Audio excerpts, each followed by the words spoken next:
ದಿವ್ಯ ದಿಶಾದ ಈ ಸಂಚಿಕೆಯ ಪ್ರಾಯೋಜಕರು ಶುದ್ಧಂ ಗಾಣ. ನಮಸ್ಕಾರ. ದಿವ್ಯ ದಿಶಾ ಕಾರ್ಯಕ್ರಮಕ್ಕೆ ತಮಗೆಲ್ಲರಿಗೂ ಆತ್ಮೀಯವಾದಂತಹ ಸ್ವಾಗತ. ಇವತ್ತಿನ ಕಾರ್ಯಕ್ರಮದಲ್ಲಿ ನಮ್ಮೊಂದಿಗಿದ್ದಾರೆ ಕಾವಳಮೂಡೂರಿನ ದಕ್ಷಿಣ ಕನ್ನಡ ಜಿಲ್ಲಾ ಪಂಚಾಯತ್ ಹಿರಿಯ ಪ್ರಾಥಮಿಕ ಶಾಲೆಯ ಮುಖ್ಯ ಶಿಕ್ಷಕಿಯಾದ ಪ್ರೇಮಾ ಟೀಚರ್ ಅವರು. ಅವರಿಗೆ ಈ ಕಾರ್ಯಕ್ರಮಕ್ಕೆ ಆತ್ಮೀಯವಾಗಿ ಸ್ವಾಗತಿಸ್ತಾ ಇದ್ದೇನೆ. ಮೇಡಮ್, ನಿಮ್ಮ ವೃತ್ತಿ ಬದುಕು ಎಲ್ಲಿಂದ ಪ್ರಾರಂಭ ಆಯಿತು ಮೇಡಮ್?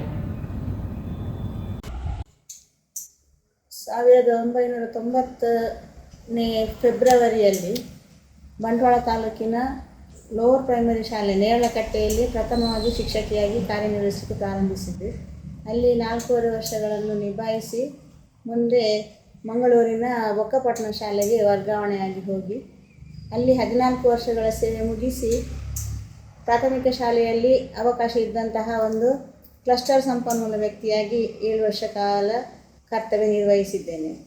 ಅದರ ನಂತರ ಮುಖ್ಯ ಶಿಕ್ಷಕಿಯಾಗಿ ಬಂಟ್ವಾಳ ತಾಲೂಕಿನ ಕಾವಳಮೂಡೂರು ಶಾಲೆಯಲ್ಲಿ ಮುಖ್ಯ ಶಿಕ್ಷಕಿಯಾಗಿ ಈಗ ಪ್ರಸ್ತುತ ಕಾರ್ಯನಿರ್ವಹಿಸ್ತಾ ಇದ್ದೇನೆ. ನಾನು ನೇರಳಕಟ್ಟೆ ಪ್ರಥಮವಾಗಿ ಸೇರಿದಾಗ ಅಲ್ಲಿ ಏಕೋಪಾಧ್ಯಾಯ ಶಾಲೆಯಲ್ಲಿ ಕರ್ತವ್ಯ ನಿರ್ವಹಿಸ್ತಾ ಇದ್ದೆ. 68 ಮಕ್ಕಳಿಗೆ ಒಬ್ಬಳೇ ಶಿಕ್ಷಕಿಯಾಗಿ ಶಾಲೆಯ ಎಲ್ಲ ಜವಾಬ್ದಾರಿಗಳನ್ನು ಒಬ್ಬಳೇ ನಿರ್ವಹಿಸ್ತಾ ಇದ್ದೆ. ತದನಂತರ ಅಲ್ಲಿಗೆ ಒಬ್ಬ ಶಿಕ್ಷಕರನ್ನು ನೇಮಿಸಿದ್ದು ಸರ್ಕಾರ.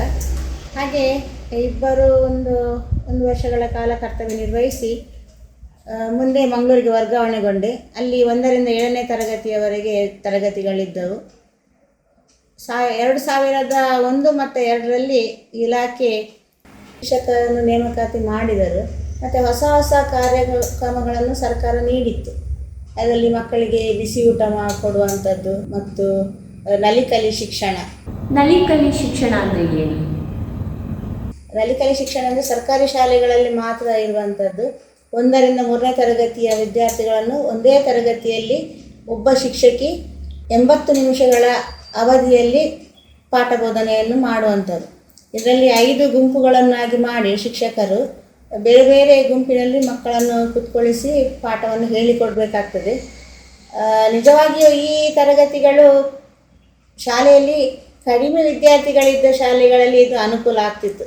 ಯಾಕೆ ನಲಿಕಲಿ ಶಿಕ್ಷಣವನ್ನು ಪ್ರಾರಂಭಿಸಿದರು?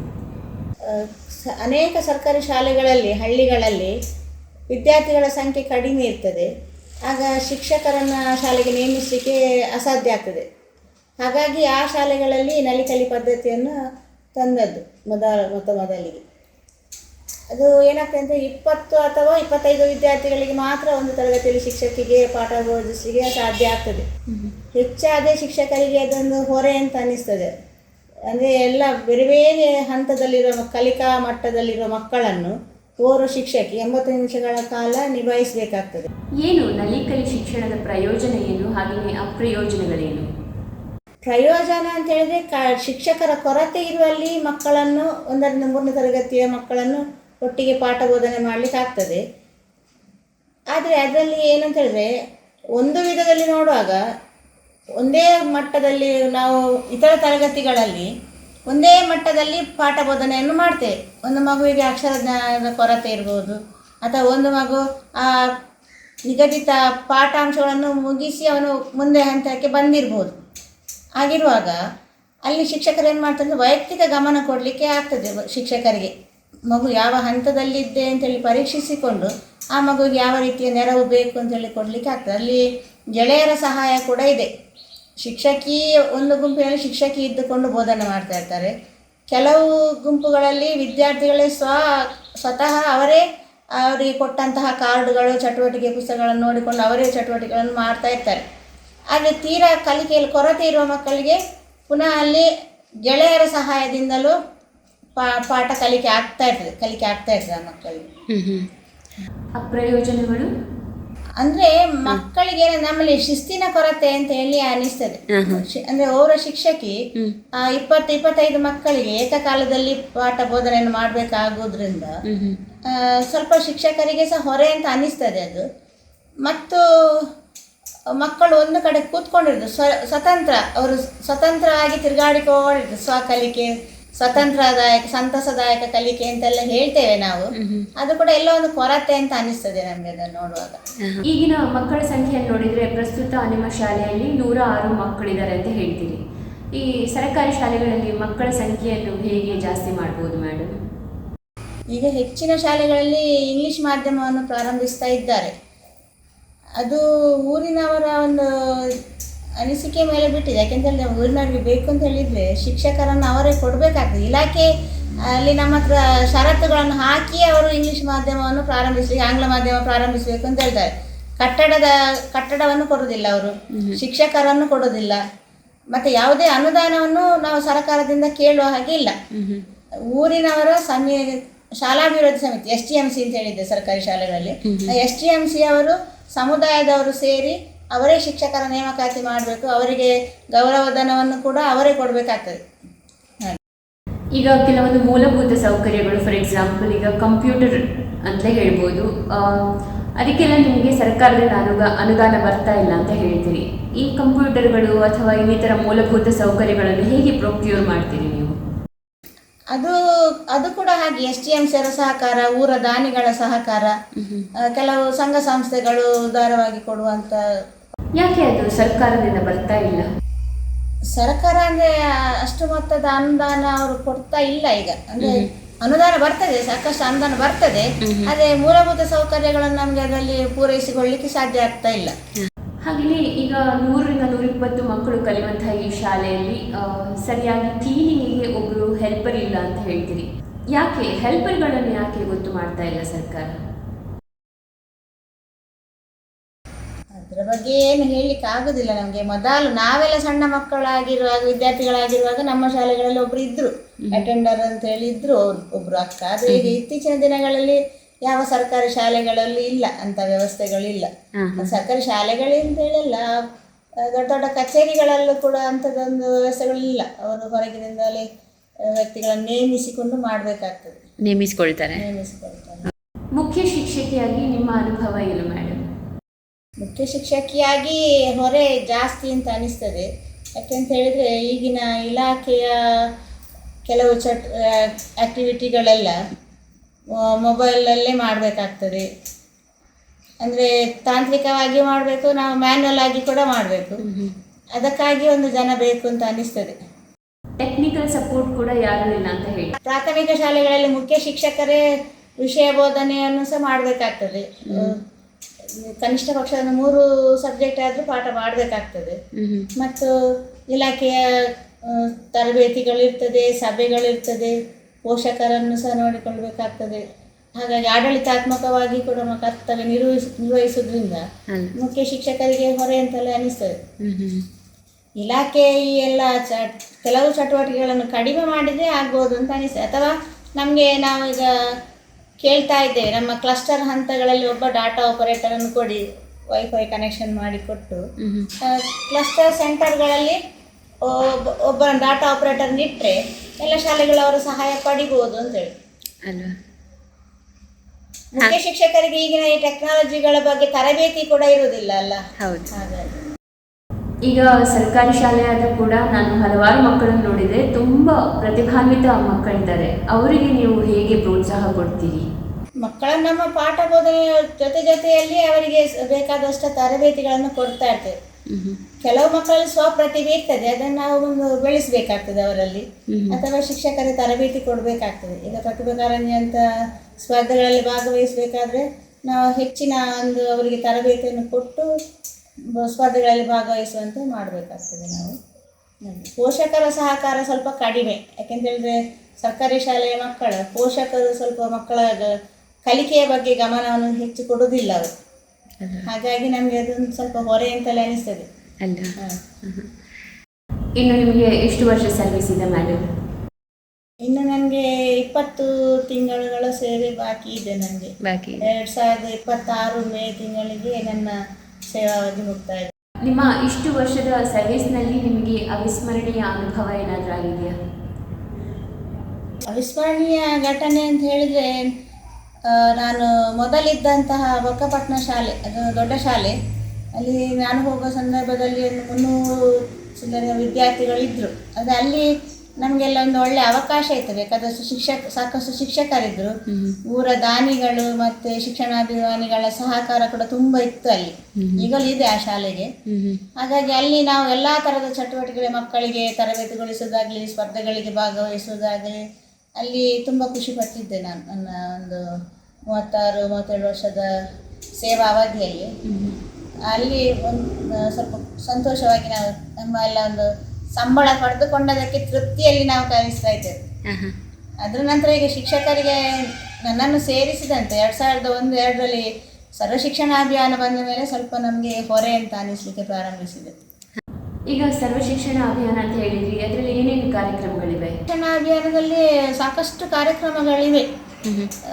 ಮಕ್ಕಳಿಗೆ ಚಟುವಟಿಕೆ ಆಧಾರಿತ ಪಾಠ ಬೋಧನೆ ಮಾಡುವಂಥದ್ದು ಇಂಥದ್ದೆಲ್ಲ ಇದೆ. ಆದರೆ ಏನಾಗ್ತದೆ ಅಂತ ಹೇಳಿದರೆ, ನಮ್ಮ ಪಾಠ ಬೋಧನೆಗಿಂತ ಹೆಚ್ಚಾಗಿ ನಾವು ರಿಪೋರ್ಟ್ಗಳನ್ನು ತಯಾರು ಮಾಡೋದ್ರಲ್ಲೇ ನಮ್ಮ ಸಮಯವನ್ನು ಕಳಿಬೇಕು ಅಂತ ಅನಿಸ್ತದೆ ನನಗೆ. ವರದಿಗಳನ್ನು ಕೊಡೋದು, ಫೋಟೋ ತೆಗೆಯೋದು ಇಂಥದ್ದೇ ಅದು ಬೇಕು. ಆದರೆ ಅದು ಈಗ ಊಟಕ್ಕಿಂತ ಉಪ್ಪಿನಕಾಯಿ ಜಾಸ್ತಿ ಆದ ರೀತಿಯಲ್ಲಿ ಅನಿಸ್ತಾ ಇದೆ ನಮಗೆ, ನನ್ನ ಅನಿಸಿಕೆ ಪ್ರಕಾರ. ಹಾಗೆಯೇ ಈಗ ಬಿಸಿ ಊಟಕ್ಕೆ ಏನೇನೆಲ್ಲ ವ್ಯವಸ್ಥೆ ಇದೆ ಮೇಡಮ್? ಬಿಸಿ ಊಟಕ್ಕೆ ಒಳ್ಳೆ ವ್ಯವಸ್ಥೆ ಇದೆ. ನಮ್ಮ ಸರ್ಕಾರಿ ಶಾಲೆಯಲ್ಲಿ 100 ಮಕ್ಕಳಿಗಿಂತ ಹೆಚ್ಚು ವಿದ್ಯಾರ್ಥಿಗಳಿದ್ರೆ 3 ಅಡುಗೆ ಸಿಬ್ಬಂದಿಗಳನ್ನು ಕೊಡ್ತಾರೆ. ಅದಕ್ಕೆ ಸಾಕಷ್ಟು ಅನುದಾನ ಬರ್ತದೆ. ಸ್ವಲ್ಪ ಹೆಚ್ಚು ಹೊರೆ ಆಗ್ತದೆ, ಆದರೂ ಕೂಡ ಅಲ್ಲಿಂದಲ್ಲಿಗೆ ನಾವು ಸರಿದೂಗಿಸಿಕೊಂಡು ಹೋಗ್ತಾ ಇದ್ದೇವೆ. ತರಕಾರಿ ಇಲಾಖೆಯಿಂದ ಅಕ್ಕಿ ಬರ್ತದೆ, ಅಕ್ಕಿ, ಬೇಳೆ, ಎಣ್ಣೆ ಮತ್ತು ಕ್ಷೀರ ಭಾಗ್ಯದ ಅಡಿಯಲ್ಲಿ ಮಕ್ಕಳಿಗೆ ಹಾಲಿನ ಹುಡಿಯ ವ್ಯವಸ್ಥೆ ಇದೆ. ಇತ್ತೀಚೆಗೆ ರಾಗಿ ಕೊಡ್ತಾ ಇದೆ, ರಾಗಿ ಮಾಲ್ಟ್ ಮಾಡಿ ಕೊಡಲಿಕ್ಕೆ ಇದೆ ನಮಗೆ. ಅದಕ್ಕೆ ಮತ್ತೆ ಸಕ್ಕರೆ ಮತ್ತು ಇಂಧನದ ಅನುದಾನವನ್ನು ಅವರು ನಮ್ಮ ಖಾತೆಗೆ ಹಾಕ್ತಾರೆ. ತರಕಾರಿ ವೆಚ್ಚವನ್ನು ಕೂಡ ಹಾಕ್ತಾರೆ. ಹಾಗೆ ಅಡುಗೆ ಸಿಬ್ಬಂದಿಗಳ ಸಹಕಾರದೊಂದಿಗೆ ನಾವು ಅದನ್ನು ಒಳ್ಳೆ ರೀತಿಯಲ್ಲಿ ನಿಭಾಯಿಸ್ತಾ ಇದ್ದೇವೆ. ಬೆಳಗಿನ ಹೊತ್ತು ಏನಾದರೂ ಕೊಡ್ತಾ ಇದ್ದೀವಿ? ಬೆಳಗಿನ ಹೊತ್ತಿಗೆ ನಾವು ಮಕ್ಕಳಿಗೆ ಹಾಲಿನ ಕ್ಷೀರಭಾಗ್ಯ ಅಂತ ಹೇಳಿದ್ರೆ ಹಾಲಿನ ವ್ಯವಸ್ಥೆ ಅದು ಈಗ ಕಳೆದ ಜೂನ್ನಿಂದ ನಾವು ಏಪ್ರಿಲ್ನಿಂದ ನಾವು ರಾಗಿ ಹುಡಿಯ ವ್ಯವಸ್ಥೆ ಮಾಡಿದ್ದಾರೆ. ರಾಗಿ ಮಾಲ್ಟ್ ಕೊಡುವಂಥದ್ದು. ವಾರದಲ್ಲಿ 3 ದಿನ ರಾಗಿ ಕೊಡ್ತೇವೆ, ಮತ್ತೆ 3 ದಿನ ಮಾಲ್ಟ್ ಅಥವಾ ಏನಾದರೂ ಹಾರ್ಲಿಕ್ಸ್ ಈ ಥರ ಸೇರಿಸಿ ಮಕ್ಕಳಿಗೆ ಕೊಡ್ತಾ ಇದ್ದೇವೆ. ಓಕೆ.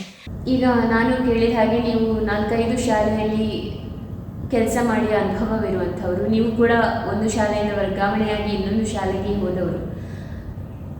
ಹಾಗಾಗಿ ಶಿಕ್ಷಕರ ವರ್ಗಾವಣೆ ಬಗ್ಗೆ ನೀವೇನು ಹೇಳ್ತೀರಿ? ಈಗ ನಮಗೆ ಸ್ವಾತಂತ್ರ್ಯ ಕೊಟ್ಟಿದ್ದಾರೆ, ನಮಗೆ ಬೇಕಾದ ಕಡೆಗಳಿಗೆ ವರ್ಗಾವಣೆ ಪಡ್ಕೊಂಡು ಹೋಗ್ಬೋದು. ಅದೇ ಎಲ್ಲೋ ಕೆಲವು ಶಿಕ್ಷಕರಿಗೆ ಕೊರಗು ಇದೆ. ಕೇಳಿದೆ ನಾನು, ಅದೇ ಕೆಲವರು ವಿಟ್ಲದಿಂದ ಬರ್ತಾರೆ ಶಾಲೆಗೆ, ಕೆಲವರು ಅದು ಕಡ್ಡಾಯ ವರ್ಗಾವಣೆಯಲ್ಲಿ ಶಿಕ್ಷಕರಿಗೆ ಕೆಲವರಿಗೆ ಅನ್ಯಾಯ ಆಗಿದೆ. ಸಿಟಿಯ ಶಾಲೆಯಲ್ಲಿ ಎ ವಲಯದಲ್ಲಿ ಇದ್ದವರನ್ನು ಸಿ ವಲಯಕ್ಕೆ ಎಲ್ಲ ಕಳಿಸುವಾಗ ಅಲ್ಲಿ ತುಂಬಾ ಶಿಕ್ಷಕರು ಆಳಲು ತೋಡಿಕೊಳ್ತಾ ಇರ್ತಾರೆ ಆಗಾಗ. ಎ ವಲಯ ಸಿ ವಲಯ ಅಂದ್ರೆ ಏನು? ಎ ವಲಯ ಅಂದ್ರೆ ನಗರ ವಲಯವನ್ನು ಎ ವಲಯ ಅಂತ ಹೇಳಿ ಮಾಡ್ತಾರೆ. ಈಚೆ ಗ್ರಾಮಾಂತರ ಪ್ರದೇಶವನ್ನು ಬಿ ಮತ್ತೆ ಸಿ ವಲಯಗಳನ್ನಾಗಿ ಮಾಡಿರ್ತಾರೆ. ಎ ವಲಯದಲ್ಲಿದ್ದವರು ಸಿ ವಲಯಕ್ಕೆ ಬರ್ಲಿಕ್ಕೆ ಕಡ್ಡಾಯ ವರ್ಗಾವಣೆ ಮಾಡಿದ್ದಾರೆ. 10 ವರ್ಷದ ನಂತರ ಇದ್ದವರನ್ನೆಲ್ಲ ಸಿ ವಲಯಕ್ಕೆ ವರ್ಗಾವಣೆ ಮಾಡಿದ್ದಾರೆ. ಆದ್ರೆ ಹೆಚ್ಚಿನವರು ಸಿ ವಲಯದಿಂದ ಎ ವಲಯಕ್ಕೆ ಹೋಗ್ಲಿಕ್ಕೆ ಕೆಲವರು ಇಷ್ಟಪಡುವುದಿಲ್ಲ. ಯಾಕಂದ್ರೆ ಅವರ ಮನೆ ಸಂಸಾರ ಎಲ್ಲ ಸಿ ವಲಯದಲ್ಲಿ ಇರೋದ್ರಿಂದ ಅವರು ಎ ವಲಯಕ್ಕೆ ಹೋಗ್ಲಿಕ್ಕೆ ಇಷ್ಟಪಡುದಿಲ್ಲ. ಹಾಗೆ ಎ ವಲಯದಲ್ಲಿದ್ದವರು ಕೂಡ ಅವರಿಗೆ ಸಿ ವಲಯಕ್ಕೆ ಬಂದಾಗ ತುಂಬಾ ಕಷ್ಟ ಅನುಭವಿಸ್ತಾರೆ. ಬಸ್ಸಿನಲ್ಲಿ ಪ್ರಯಾಣ ಮಾಡುವಂಥದ್ದು, ಅನಾರೋಗ್ಯ ಎಲ್ಲ ಇರುವವರಿಗೆ ದೂರ ಪ್ರಯಾಣ ಮಾಡಲಿಕ್ಕೆ ಕಷ್ಟ ಆಗ್ತದೆ. ಮತ್ತೆ ಅವರ ಇಚ್ಛೆಗೆ ವಿರುದ್ಧವಾಗಿ ಅಂದ್ರೆ ಅವರು ಇಷ್ಟಪಟ್ಟಿರುವುದಿಲ್ಲ, ಆದ್ರೂ ಇಲಾಖೆ ನಿಯಮಾನುಸಾರ ಹೋಗ್ಲೇಬೇಕಾಗ್ತದೆ. ಹಾಗಾಗಿ ಈಗ ನಾನು ಕೇಳಿದೆ, LKG UKG ಸರ್ಕಾರಿ ಶಾಲೆಗಳಲ್ಲಿ ಪ್ರಾರಂಭಿಸಿದ್ದೀರಿ ಅಂತ, ಇಂಗ್ಲಿಷ್ ಮಾಧ್ಯಮವನ್ನು ಕಲೀಲಿಕ್ಕೆ. ಯಾಕೆ ಬರೀ LKG UKG ಮಾತ್ರ ಇಂಗ್ಲಿಷ್ ಮಾಧ್ಯಮದಲ್ಲಿ ಕಲಿತಾ ಇದೆ? ಈಗ ಮಕ್ಕಳಿಗೆ ಪ್ರಾರಂಭದಲ್ಲಿ ಆಂಗ್ಲ ಮಾಧ್ಯಮದ ಒಂದು ಏನು ಹೇಳ್ಬೋದು, ಬೇಸಿಕ್ ಕೊಡ್ಲಿಕ್ಕೆ. ಹೌದು, ಬೇಸಿಕ್ ಕೊಡ್ಲಿಕ್ಕೆ. ಮತ್ತೆ ಹೆಚ್ಚಿನ ಶಾಲೆಗಳಲ್ಲಿ ಸಮುದಾಯದವರೆಲ್ಲ ಸೇರಿ ಪರ್ಮಿಷನ್ ತಕೊಂಡಿದ್ದಾರೆ. ಈಗ ನಮ್ಮ ಸಮೀಪದ ಶಾಲೆಯಲ್ಲಿ ಅವರಿಗೆ ಈ ಸಲ ಅವರಿಗೆ ಅವಕಾಶ ಸಿಕ್ಕಿದೆ.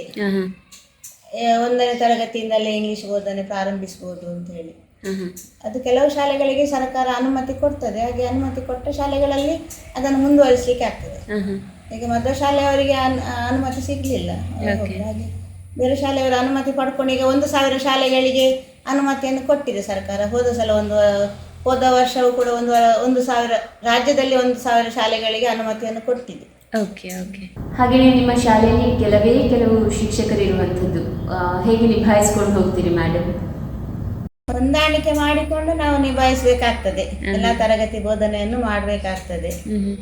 ಕೆಲವು ಸಲ 2 ತರಗತಿಗಳನ್ನು ಒಟ್ಟಿಗೆ ಸೇರಿಸಿಕೊಂಡು ಪಾಠ ಬೋಧನೆ ಮಾಡಬೇಕಾಗ್ತದೆ.